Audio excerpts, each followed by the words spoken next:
videos what I have been taking up in pharmacology. So in succession to those videos, today's video, I'll be mainly focusing upon the very important short note. What is being very frequently asked in the professional exams is about the oral contraceptive pills. So students and viewers, beginning with the oral contraceptive pills, you must have heard that these are the pills what are going to prevent any kind of a pregnancy. So those it is these are the methods what are used for the period of contraception. So basically, so the usual contraceptive methods in females, it is the oral contraceptive pills what they can consume. So in this video we'll be discussing about the very importantly the three types of the oral contraceptive pills. The first is the combined pills, the next is the mini pills, and then last it is the post coital contraceptives. So students and viewers, beginning with, so the first is the combined pills. So actually I would like to draw your attention that this oral contraceptive pills, the first variety, which is the combined pills, basically these pills have in their composition the hormones what are particularly the estrogens and the progesterone. So actually in any of the oral contraceptive pills, either of the combination you can find, or it can be a single combination, single one. So progesterone and estrogen, these are the two hormones what are very important for a woman's reproductive health. And what these oral contraceptive pills are going to do, the most important hormone in a female, it is the progesterone. And this progesterone hormone, it is such a hormone which is responsible for the maintenance of pregnancy.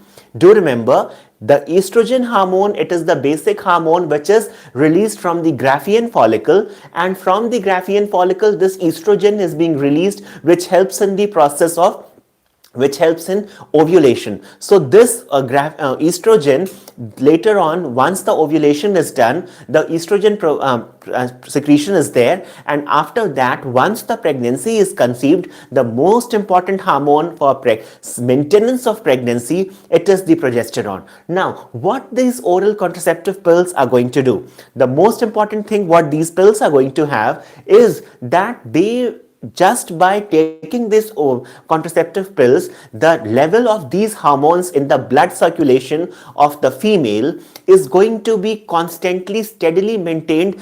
The body is going to have such a signal that the progesterone level in the body has been maintained, and the body will assume that the normal pregnancy is being there. So these contraceptive pills, it is used as a method of contraception. How? It gives a different signal, it gives a signal, a wrong signal to the body that the woman has already conceived. So the first important pill, it is the combined pill, and this oral contraceptive pills, it contains low doses of estrogen and progestin. So the two hormones, that is the estrogen and progestin, these two in low doses, this combined pills are containing. And what is going to happen is, the type of progestin, what the estrogen what they are present is in the combined pill, it is, do remember, ethinyl estradiol and the mestranol. So in the dosage of 30 to 50 milligram, it is being used in this combined pill. And when we look at the progestin, what types of progestin are present? So newer progestins such as desogestrel and norgestimate. So these two are the newer progestins what are used in the progestins. So estrogen, it is the ethinyl estradiol, and the progestin, they are containing, that is the desogestrel and the norgestimate. These two are the progestins what are used in the combined pills. Why this newer progestins are being used? Because they are going to cause lesser side effects. So students and viewers, do remember, the combined pills, they have the most highest efficacy. They do have the highest efficacy, that is, they are highly efficacious, and the success rate for contraception, it is, that is 98%. So students and viewers, do remember, in the short notes you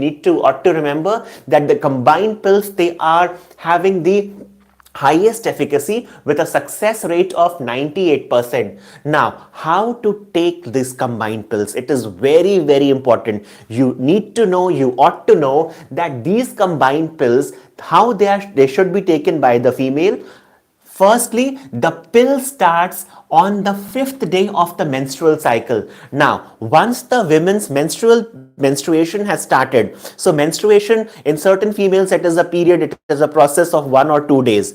1 or 2 days the menstruation can be there, but in certain females the pills needs to be started from the 5th day of the menstrual cycle. So the menstruation has after 5th days of the menstrual cycle, once it has the bleeding has been there, on the 5th day the pill has to be started, and it should be taken daily for a period of 21 days. So students and viewers, do remember, the pills needs to be taken after on the after 5th day of the menstrual cycle, and it should be taken daily for 21 days, followed by a gap of 7 days during which bleeding occurs. So this is about the monophasic regimen. Apart from this, the biphagic and the triphagic regimens, preparations, they are also available. So do remember how the combined pills needs to be taken. The pill is going to start after the 5th day of the menstrual cycle. So after the 5th day of the menstrual cycle, these pills needs to be taken, and they need to be taken continuously for a time span of 21 days, followed by a gap of 7 days in which the bleeding is going to occur. Now, the next is the mini pills. Do remember, students, in mini pills, a low dose progestin is taken daily without gap. Now, since it is progestin, it is an analog similar to progesterone. So the blood circulation of the female, there is constant being this progestin hormone is going to be present, and the body will signal as if the pregnancy has been sustained. So in such a way, it acts as a contraception method. So a low dose progestin is taken daily without gap, and estrogen and its long-term side effects are also eliminated. So do remember, students and viewers, in the combined pills, once the combination is containing both the estrogen and the progesterone, it is going to have certain kind of estrogen is having a long-term, certain side effects are associated to it. But in mini pills, only progesterone is taken daily. So the long-term side effects of estrogen are being eliminated, but the efficacy is lower. So these mini pills, the efficacy is lower. Why? Because the most common side effect associated with mini pills, it is that it is going to cause the irregular menstruation, and therefore it is less popular. So the side effect of this is that periods become irregular, the menstrual cycle becomes irregular with mini pills, and therefore this mini pills, they are less popular.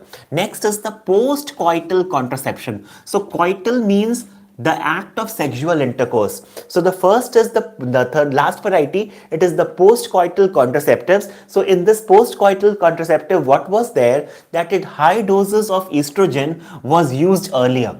Earlier times, the high dosage of estrogen was used, but nowadays, even in the post-coital contraceptive, coitus means the act of sexual intercourse or the act of penetration of the penis into the vagina, it is called as coitus. So post-coital contraceptive means immediately the sexual activity has been performed, and in such a case, if the couples are not sure that they might conceive, so for such cases the post-coital contraceptives are there. So earlier in the post-coital contraceptives, high dose estrogen was used earlier, but nowadays the combination is now preferred. Why? Due to lower doses needed and lesser side effects reported. So these post-coital contraceptives, they are also containing the combination of both the hormones, that is the progesterone and the estrogen. Why? Because they need to be administered at lower doses. Lower dosage is sufficient to elicit the same effect of contraception, and in the combined form, the combination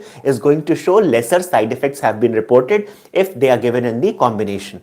Now, how the post-coital contraceptive needs to be taken? The pill should be started within 72 hours of coitus. So once the sexual intercourse, the act of penetration has taken place, so the pill should, the postcoital contraceptive, they should be taken within 72 hours of the penetration or the coitus, and it has an efficacy of 90 to 98%. Now the postcoital contraceptives, they are used as an emergency method. Their use has been advocated in cases of emergency, in cases of rape or failure of regular contraceptive methods. So if during a sexual intercourse, if the couples are using condoms for their protection, so the regular contraceptive method, if this is going to fail, then this postcoital contraceptive becomes the drug of choice. So students and viewers, this was a very short discussion where I tried my level best to give you in simple terms about the oral contraceptives and what are the different types of the oral contraceptive pills, how they need to be taken.